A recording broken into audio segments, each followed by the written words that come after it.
Namaste. I welcome all of you to this Panorama edition of 2020. Many people think that this has not been one of the best years, but it is a year which has taught us a lot of lessons.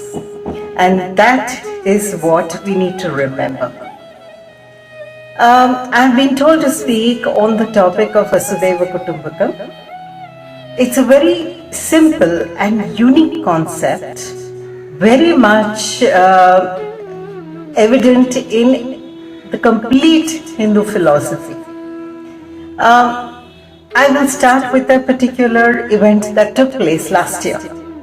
Last year, in January, a 130-year-old crocodile passed away in a village, in a small village in India. Believe it or not, the whole village in grief did not even cook on that day. Not just that, they also performed the last rites of this reptile very, very lovingly. It is said that this reptile used to live in the pond in the village, and even if any other villager came and had a bath in the pond, this reptile never used to harm anybody.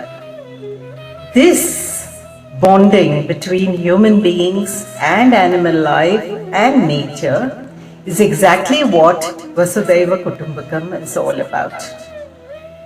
The whole world is one. There is no other. Why? Because we all come from the same source. And we go back to the same source, and that source is Brahman, the ultimate entity. If one wants to understand this oneness, first thing is one has to accept that every being has a soul. Not just humans, not just animals, not just the trees. It is the entire universe, the whole creation, which has a soul and its own destiny too. Once one accepts this, one would realize that nature is not there for the benefit of humankind only. On the contrary, nature can exist without human beings, independent of mankind, obviously. Man in his arrogance thinks that he is the supreme creature born to lord over the world and control the fate of others. But actually, he is just a speck of dust on the wheel of creation. He is neither the creator of anything, nor is he the executor of anything. If he were the executor of anything, then why is it that he has not been able to control COVID-19 once it was released to the world? This shows how insignificant man and his powers are.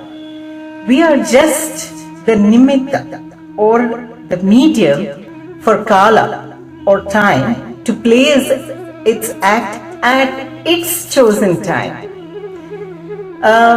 We had a very famous philosopher in India called Ramana Maharishi, and he once said that it is the higher power which does everything, and man is only a tool. If he accepts that position, he is free from troubles. Otherwise, he courts troubles. Once I had asked my Guruji how ego could be controlled.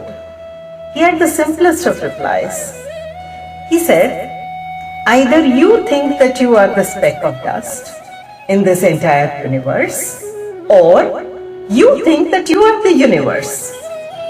If you think that you are the former, that is, that you are just a speck of dust, then you lose your boastful arrogance that the world moves because of you.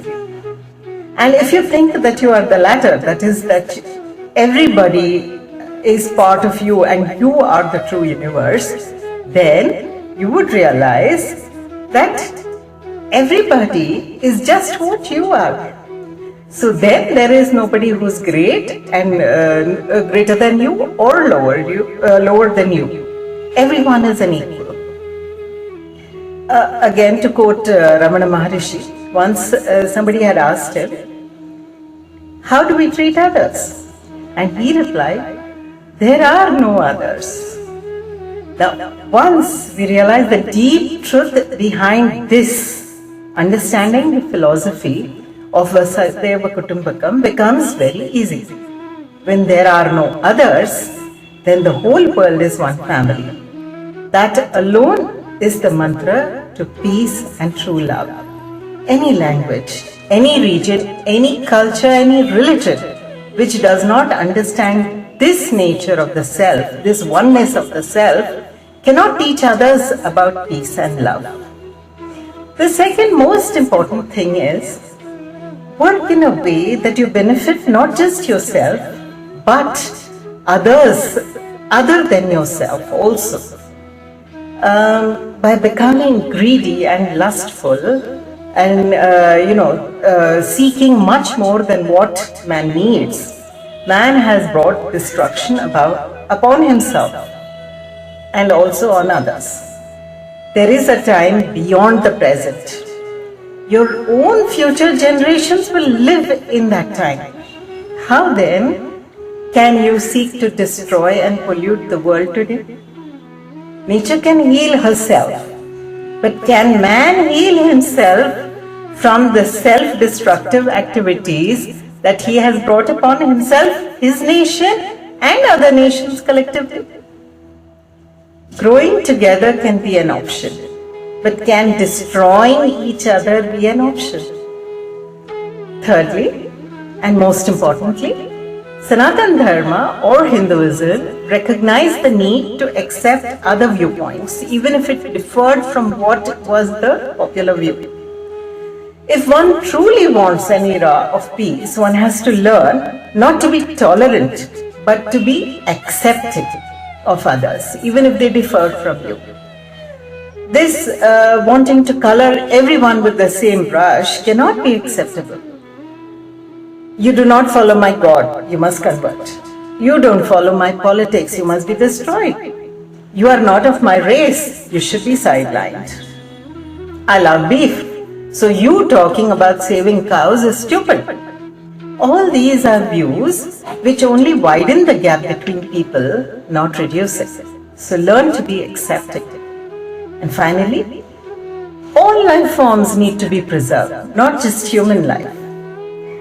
Hindus worship trees, rivers, seas, mountains, animals, everything, stones, everything. What is worship? Worship is just another form of encouraging to respect every life form and preserve it. The world needs to learn this.